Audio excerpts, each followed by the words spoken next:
Hello friends, इस video में हम बात करने वाले हैं बिहार के प्राथमिक शिक्षक भर्ती में अपेयरिंग कैंडिडेट को लेकर। तो देखिए, अपेयरिंग कैंडिडेट के डॉक्यूमेंट सबमिट करने को लेकर बीपीएससी की तरफ से ऑफिशियल यहाँ पर जो है आपका नोटिस जारी किया गया है। तो यहाँ पर किस तरीके से आपको डॉक्यूमेंट्स अपलोड करना है उसको लेकर बात करेंगे। बाकी इसके अलावा बीपीएससी के चेयरमैन अतुल प्रसाद जी का इसके संबंध में आपको वीडियो भी जो है वो दिखाएंगे, ताकि आपको आगे चलकर भी किसी भी तरीके का समस्या जो है वो ना हो। ये आप नोटिस देख रहे हैं अपेयरिंग कैंडिडेट के डॉक्यूमेंट सबमिट करने को लेकर। तो ये आपका नोटिस है 17 अक्टूबर 2023 को, जब आपका बीपीएससी टीचर का स्टार्टिंग में आपका उच्च माध्यमिक शिक्षक अभ्यर्थियों का रिजल्ट आता है। तो ये जो आपका 2 पेज का नोटिस है, इसमें अपेयरिंग कैंडिडेट के डॉक्यूमेंट सबमिट करने को लेकर भी जो है आपका बोला गया है। देखिए, इसके पहले जो आपका छोटा वाला नोटिस था, तो उसमें आपका बस यही बोला जा रहा था कि त्रुटिपूर्ण या फिर अपठनीय था, तो वहां से आपका कंफ्यूजन होता था। लेकिन यहाँ से जो है आपका क्लियर हो जाएगा। यहाँ पर ध्यान दीजिएगा, यहाँ पर आप देखेंगे तो यहाँ पर आपका बोला गया कि सफल अभ्यर्थियों को सूचित किया जाता है कि ऑनलाइन आवेदन करते समय ऐसा कोई वांछित का मतलब होता है चाहा हुआ, मतलब बीपीएससी टीचर का फॉर्म अप्लाई कर रहे थे, तो जो वहाँ पर आपके डॉक्यूमेंट्स की मांग की गई थी, मतलब वहाँ पर डॉक्यूमेंट जो आपका चाह रहा था, यहाँ पर क्या है कि चाहे आपका शैक्षणिक योग्यता हो या फिर आपका प्रशैक्षणिक हो, या फिर जो है आपके अर्हता संबंधित का मतलब आपके सीटेट के बारे में बोला गया है। प्रमाण पत्र, यहाँ पर प्रमाण पत्र आयोग के पोर्टल पर यदि आप अपलोड नहीं किए हैं, तो यहाँ पर क्या करना है कि वैसे यहाँ पर कैंडिडेट को राजपत्रित पदाधिकारी मतलब गैजेटेड ऑफिसर से यहाँ पर अटेस्टेड करवा के जो आपका बीपीएससी का पोर्टल है वहाँ पर जो है आपको फिर से जो है अपलोड जो है वो कर देना है। तो इस टाइम पे आपका अपलोड हो रहा है, ऑप्शन जो है आपका दे रहा है, जिसमें आपका प्राइमरी, माध्यमिक और उच्च माध्यमिक तीनों अभ्यर्थियों का है। तो आप यहाँ पर सीटेट वाले अभ्यर्थी होंगे तो आपको यहाँ पर क्या है कि जो आपका सीटेट का मार्कशीट या फिर सर्टिफिकेट होगा, उसको आप राजपत्रित पदाधिकारी मतलब गैजेटेड ऑफिसर से अटेस्टेड करवा लीजिएगा। फिर उसके बाद यहाँ पर बीपीएससी के पोर्टल पर आप अपलोड कर देंगे, तो बीपीएससी की तरफ से जो आपका रजिस्ट्रेशन नंबर और जो आपका वाटर मार्क लगा हुआ है, तो वो आपके डॉक्यूमेंट्स पे आ जाएगा। तो फिर उसके बाद प्रिंट निकलवा लीजिएगा। फिर उसके बाद आगे का जो आपका प्रोसेस होगा, जो डॉक्यूमेंट्स वेरिफिकेशन काउंसलिंग है, वहाँ पर जो है आप जा सकते हैं, किसी भी तरीके का दिक्कत नहीं होगा। ये तो आपका नोटिस के माध्यम से हमने बता दिया कि आप अपना डॉक्यूमेंट जो है वो अपलोड कर लीजिएगा। अब यहाँ पर थोड़ा सा वीडियो जो है वो देखिएगा बीपीएससी के चेयरमैन अतुल प्रसाद जी का। हम उसको बेनिफिट ऑफ डाउट कैंडिडेट को दे रहे हैं।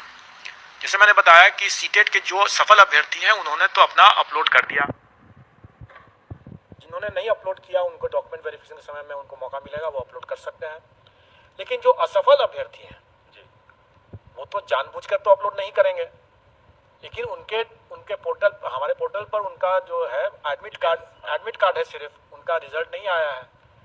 तो ऐसी स्थिति में हम क्या कर सकते हैं, हमने उनका डाउटफुल बना करके डॉक्यूमेंट वेरिफिकेशन के लिए डाल दिया है, और जब योगदान के समय में अगर वो नहीं दिखा पाते हैं तो वो हट जाएंगे वहाँ। आप यहाँ पर उनका वीडियो देखे होंगे, तो उनके माध्यम से यही बोला गया है कि जितने भी यहाँ पर अपेयरिंग कैंडिडेट थे, और खास तौर पे यहाँ पर जिनका जो सीटेट वाले थे, तो आपका यदि रिजल्ट आ गया हो तो बहुत सारे अभ्यर्थी क्या किए हैं कि अपना डॉक्यूमेंट्स अपलोड जो है वो कर दिए। ऐसा बीपीएससी चेयरमैन की तरफ से आपका बोला जा रहा था। फिर यहाँ पर क्या है कि बहुत सारे ऐसे अभ्यर्थी हैं कि जो अपना डॉक्यूमेंट्स अपलोड नहीं किए हैं। यदि मान लीजिए किसी का रिजल्ट भी नहीं आया है, तो हमारे पास क्या है कि आयोग के पास उनका एडमिट कार्ड है, और हम लोग यहाँ पर क्या किए हैं कि उनको यहाँ पर जो आपका रिजल्ट है उसमें हम यहाँ पर जो है वो आपको सफल किए हैं। जब आपका योगदान या फिर जब आपका डॉक्यूमेंट्स वेरिफिकेशन होगा, तो उस टाइम पे आपका जो क्वालिफाई वाला है मतलब पास वाला जो डॉक्यूमेंट्स है, वहां पर भी आप दिखा देंगे, तो भी आपको किसी भी तरीके का दिक्कत नहीं होगा, वहां से जो है आपका मैनेज हो जाएगा। तो आई होप दोनों तरीके से जो है आपका किसी भी तरीके का दिक्कत नहीं होगा। तो ये जो आपका सेकेंड वाला स्टेज है, जो कि सेकेंड वाला स्टेज में कि आप अपना जो पास वाला जो आपका डॉक्यूमेंट्स है उसको आप शिक्षा विभाग को दिखाएंगे डॉक्यूमेंट्स वेरिफिकेशन के टाइम, उससे बढ़िया यहाँ पर ये है कि जो आपके राजपत्रित पदाधिकारी हैं मतलब गैजेटेड ऑफिसर्स हैं, उनसे यहाँ पर अटेस्टेड करवा के अभी आप डॉक्यूमेंट्स अपलोड कर देंगे। तो जैसे आप डॉक्यूमेंट्स अपलोड करते हैं, उसके बाद यहाँ पर क्या होता है कि तुरंत आपका बीपीएससी के थ्रू से जो आपका वाटर मार्क लगा हुआ है, रजिस्ट्रेशन नंबर, वो आपका यहाँ पर आ जाएगा। तो तनिक भी जो है आपका किसी भी तरीके का दिक्कत दोनों माध्यम से जो है आपका नहीं होगा। तो आई होप यहाँ से जो है आप समझ गए होंगे।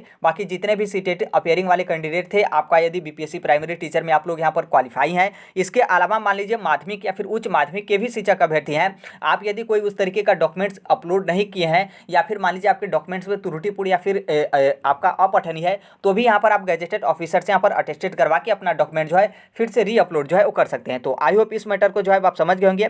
जितने भी सीटेट अपेयरिंग वाले कैंडिडेट थे, आप यहाँ पर इस मैटर को जो है वो ध्यान दीजिएगा, और अपना डॉक्यूमेंट जो है आप अपलोड जो है वो कर लीजिए। तो अभी के लिए यही अपडेट है। बाकी जैसे भी जो कोई भी अपडेट आता है उसे हम शेयर कर देंगे। मिलते हैं अगले नेक्स्ट वीडियो में, तब तक के लिए thank you, bye bye, take care, all the best. Thank you for listening, God bless you all, thank you.